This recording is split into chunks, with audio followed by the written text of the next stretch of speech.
जय जगन्नाथ लताज किचन को आपण मानकु पुणी थरे स्वागत करुच्ची। आज गोटे ऑथेंटिक रेसिपी शेयर करुच्ची जोटा कि सांब दशमी उपलक्षे सांब दशमी पूजार लगुवा भोग भितरु बुढ़ा चकुली गोटे ओडिशार ऑथेंटिक रेसिपी बुढ़ा चकुली। यह प्रभु जगन्नाथंकर बहुत प्रिय।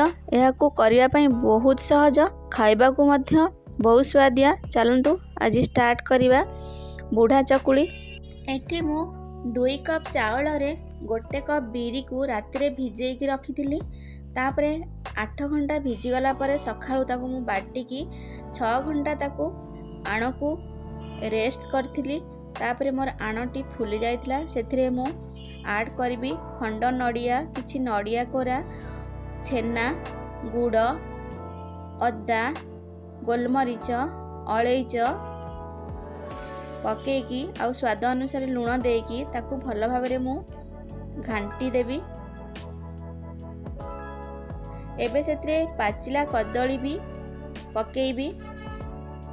एमती ग्रेट करदेले कदलटा जल्दी आणरे मिसी जीवो।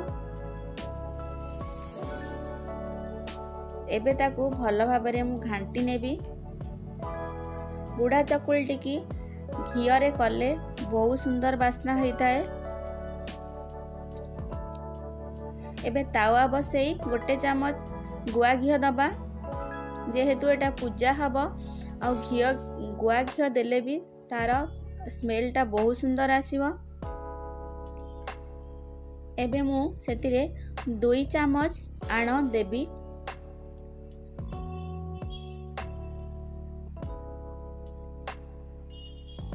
तापरे घोड़े देवी। जेहेतु पिठाटी टिके मोटा हब सेति पई ताकू टिके समय घोड़े दवा। एबे गोटे पाख हो गला ता एपट लौटे देवी। ता साइड रे टिके घी दे देवी चारि पाख। एबे देखंतु मोर बुढ़ा चकुली रेडी हो जाइची। बाकी तक आणरे करि नबा।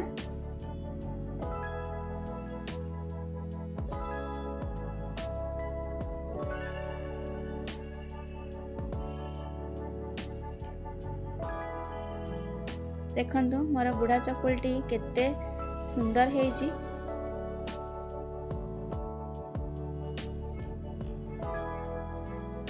एबे मोर बुढ़ा चकुली रेडी हो गला।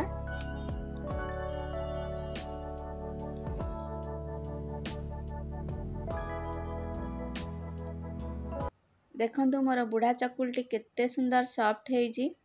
जदि मोर भिडियोटी भल लगी थाए ताले लाइक शेयर कमेंट करेंगे एवं नुआ थिले सब्सक्राइब करने। Thank you.